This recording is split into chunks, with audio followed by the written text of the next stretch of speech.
రాజమౌళి గారికిను ఈ చిరంజీవి గారికి ఏమన్నా అంటే బయట ప్రచారం ఇవన్నీ నిజాలో వాస్తవాలో అవాస్తవాలో మాకు తెలియదు. మగధీర తీశారు. ఆ టైంలో మా అబ్బాయి వల్ల హిట్ అయిందని వారు అన్నారని. సరే అయితే మీ అబ్బాయి వల్ల హిట్ అయిందా అని నేను మనుషులతో కాదు వేరే వాడితో కూడా తీస్తానని ఏగని తీసి ఈయన చూపించాడని ఇదంతా నిజమేనా?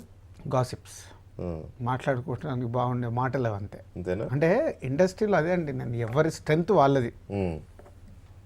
ఇప్పుడు ఒక అద్భుతమైన సినిమా మగధీర, డెఫినెట్గా ఇట్స్ మ్యాజిక్ ఫిలిం.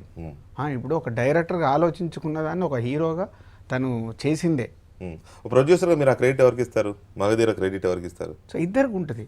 ఒక డైరెక్టర్గా తను ఆలోచించారు, plus Rajamouli direction. It's creativity అనేది డైరెక్టర్ రోల్. ఇప్పుడు డైరెక్టర్ రాసుకుంటేనే హీరో అనే తను చేస్తాడు. డైరెక్టర్లో నుంచి ఒక రచయితలో నుంచి వచ్చిందే కదా మగధీర అనేది. వస్తే దానికి హీరో అనేది తన బాధ్యతగా తనకు కావాల్సిన పర్ఫార్మెన్స్లు కానీ, తనకు కావాల్సిన హార్డ్ వర్క్లు కానీ, సాంగ్స్లలో డ్యాన్సులు కానీ ఇవన్నీ చేయాల్సింది రాజమౌళి గారు చేయరు కదా, హీరో చేశాడు. ఇప్పుడు బంగారు కోడిపెట్ట సాంగ్ ఉంది, ఒకప్పుడు చిరంజీవి గారు ఇరగదీశారంటే చరణ్ కూడా ఇరగదీశాడు. అంటే సాంగ్ చూడండి ఇలా ఉంటుంది ఆడిటోరియం. అంటే హీరోగా తను చేస్తేనే కదా జరిగింది. అక్కడ ఎవరో ఆ డ్యాన్సులు రాలేదనుకో, సాంగ్ అంత ఎలివేట్ కాదు కదా. జనాల్లో బ్రెయిన్లలో నిలబడిపోయిన సాంగ్ అది ఘరానమోలో బంగారు కోడిపెట్ట. సో అదే పర్ఫార్మెన్స్ని చరణ్ ఇవ్వగలిగాడు కదా, ఇవ్వకుండా రాదు. It's both.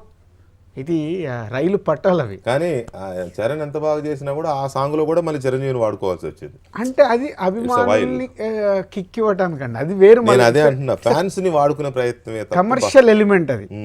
ఇప్పుడు అది మర్చిపోయేలాగా సెకండ్ హాఫ్ సినిమా ఎక్కడుంది మగధీర, నెక్స్ట్ లెవెల్. అంటే ప్రతి ఒక ఇప్పుడు 100 మెంబర్స్ని చంపే ఎపిసోడ్ ఉంది. అప్పటి వరకు తెలుగు సినిమా స్క్రీన్లో చూడండి, అది మెస్మరైజ్. సో అవన్నీ కలుస్తేనే సినిమా.